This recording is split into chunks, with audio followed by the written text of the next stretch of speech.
This is Paul. Yes. For all of those that have had their children abducted, yes. Just so you know, traveling from Guam to SeaTac, Seattle, yes, doesn't require new clothes. And when we were going to travel, I wouldn't have bought new clothes because they look just fine. Yes. See, when you're trying to hide something, you want them to look like you were wealthy, that they all had new clothes on. Oh.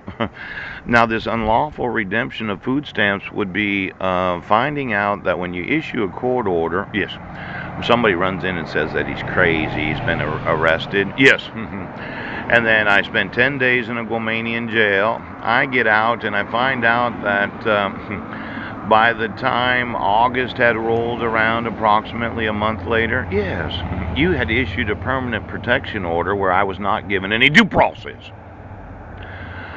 Now that means that she ran in there crying about how terrible it was on Guam and no one had known the truth, and we had, well, see, for the last 7 years and 3 months, you threatened me with back child support to the tune of $140,000 fucking dollars. Then you try to tell me that I have to pay for all the welfare benefits when no one in welfare wanted to speak to the actual father of the children. Yes. And I wouldn't apply for welfare knowing that I might need it, that emergency housing that victims get. But I'm a man and I should get a fucking job right now.